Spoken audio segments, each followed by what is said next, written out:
Have you ever noticed that perfectionism doesn't feel like a choice?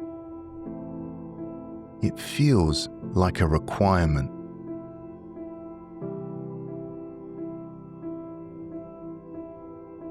Not, I'd like to do this well. More like, I have to get this right or something bad is going to happen. On the surface, perfectionism looks impressive. It looks like high standards, discipline, ambition, pride in your work. It looks like the kind of thing people clap for.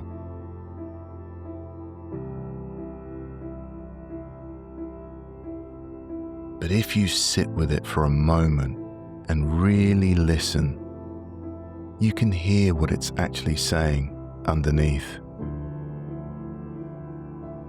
It says, if I get this perfect, I'll be safe.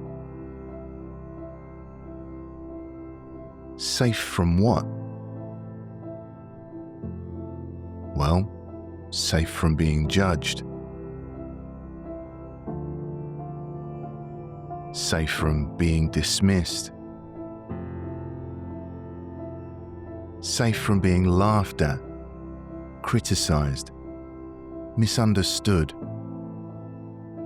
Safe from that old familiar feeling of not being enough.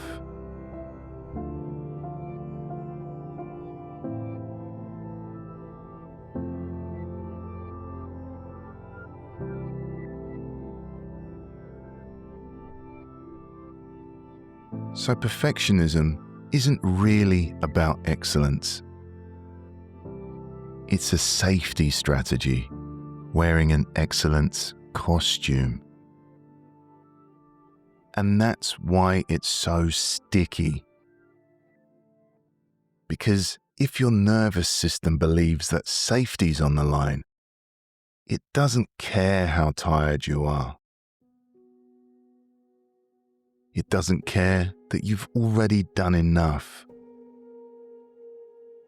It doesn't care that you're running on fumes. It just says, one more tweak, one more check. Don't mess this up.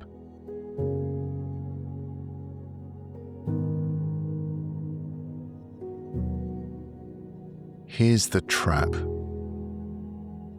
Perfectionism promises peace and delivers tension. It says, get it right and you can relax. But the moment you get it right, the bar moves. You finish the thing and your mind finds the next thing. You fix one flaw and suddenly 10 more appear in the light. It's like cleaning a window and realizing the sunlight's just revealed another smudge. You clean that one, and another appears as soon as you change the angle.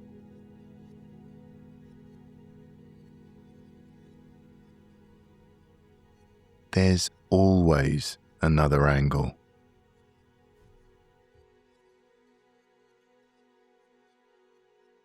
So you end up living in almost ready, almost worthy, almost safe, almost allowed to rest.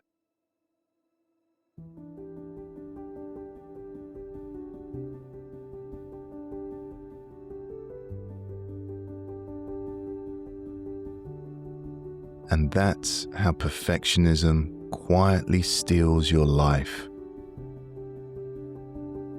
Not with a big dramatic collapse, but with a series of small delays.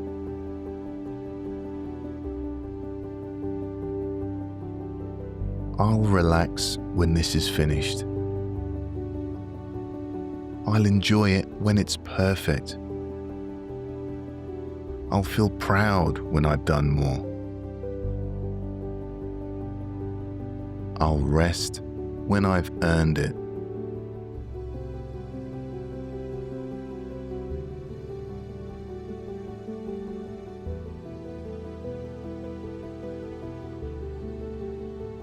But life doesn't wait for your final draft.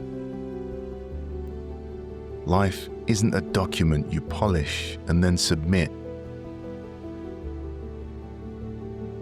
Life is a river.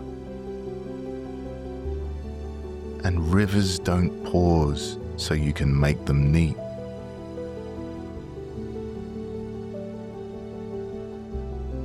Trying to be perfect is like trying to hold a river still. You might straighten one bend, but another appears upstream.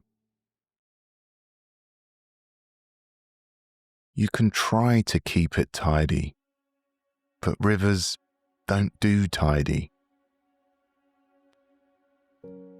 They flow. They change. They surprise you. That's the point.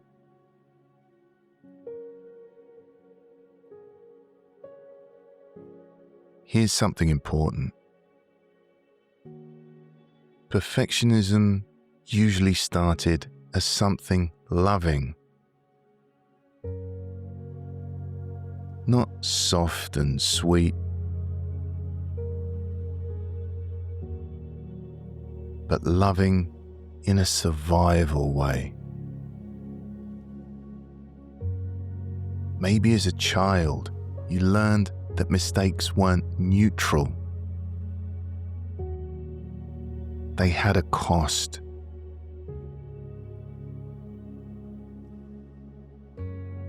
Maybe that cost was a look, a sigh, a shift in tone.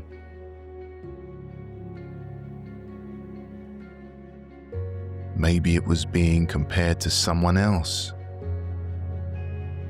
Maybe love got colder when you got something wrong. Maybe someone close to you only seemed to relax when you were doing well.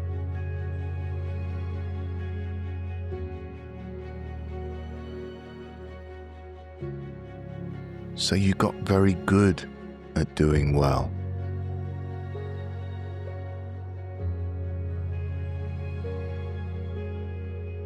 Or maybe you grew up in a house where being ordinary felt like being invisible.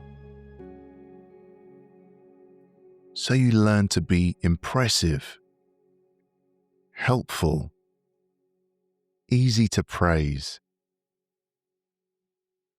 You learned that getting it right kept you close to safety.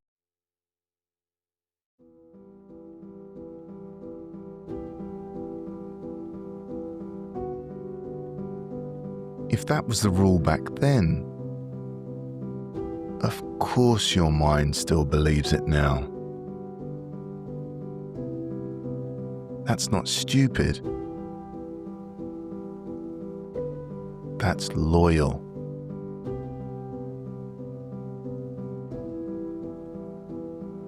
And that's why we don't need to bully perfectionism out of our system.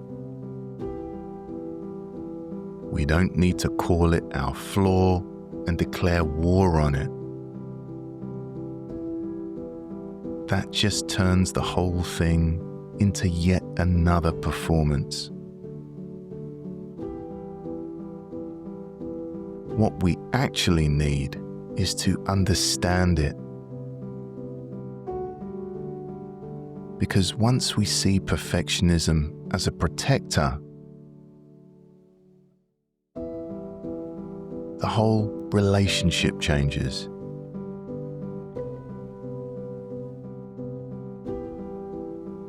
We stop asking, what's wrong with me? And we start asking, what's this trying to protect me from?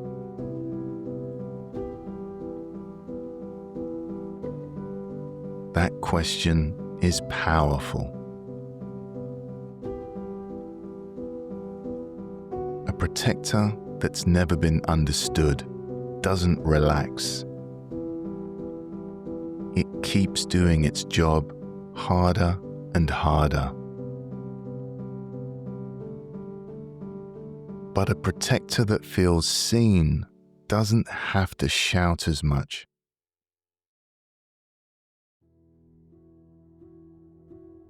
So when you catch yourself stuck in the loop, rewriting, rehearsing, overthinking, polishing, you can pause and name what's happening. This is me trying to stay safe. This is me trying not to be hurt. This is an old program playing.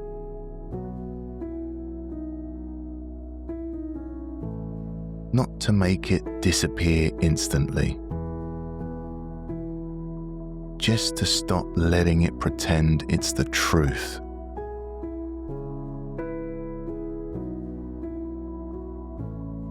Because here's a deeper truth.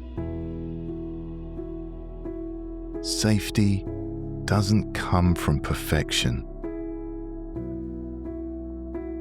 Safety comes from belonging. And belonging isn't something you earn by being flawless. It's something you're born into by being human.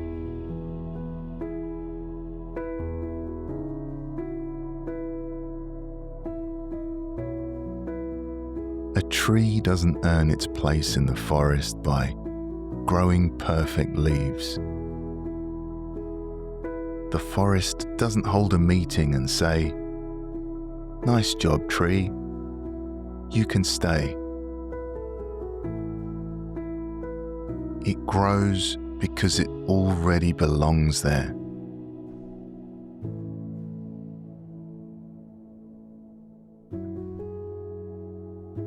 You don't have to audition for life. You're not here on a trial period. You're part of this whole thing already. Even on the days you feel like a mess.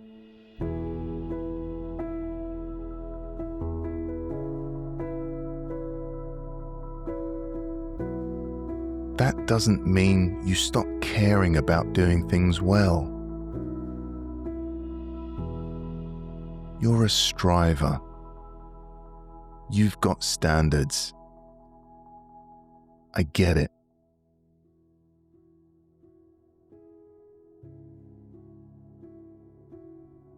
This is about the desperate part.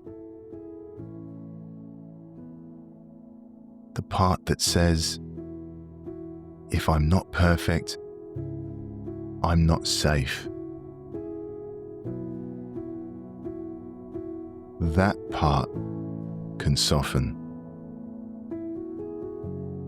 And when it softens,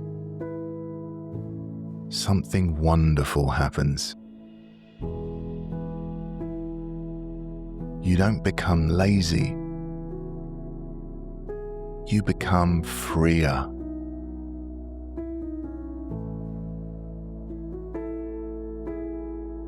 You take risks again. You make things without needing them to be bulletproof.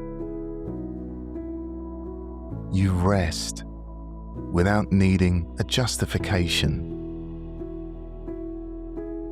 You let yourself be human in front of people.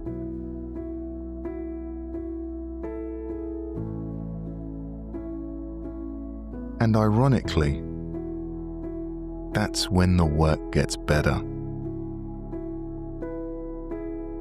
Not because it's perfect, because it's alive.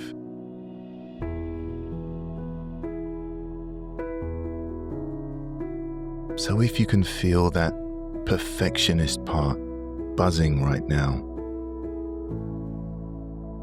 I'm not asking you to kill it,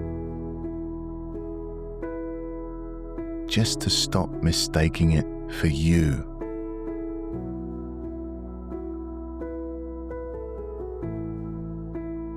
You can thank that part. You can say, I know what you're trying to do. I know why you showed up. And I'm safe enough now to live a little looser.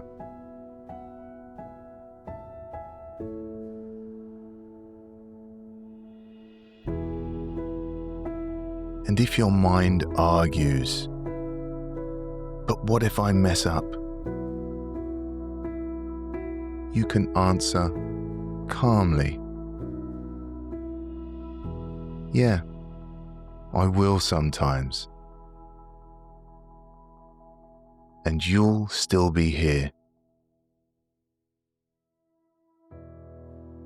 Still worthy. Still belonging.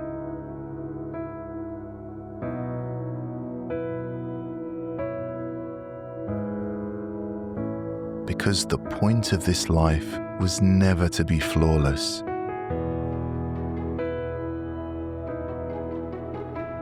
The point was to be real, to be in it, to participate.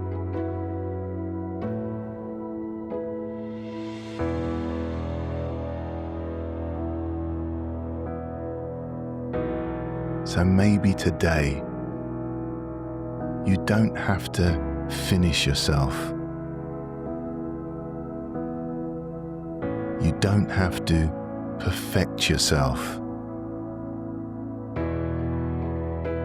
You can just be here.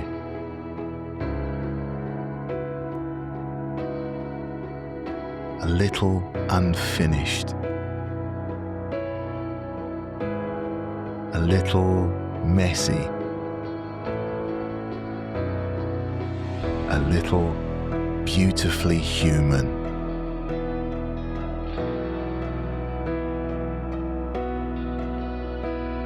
And that's not a problem. That's the whole thing.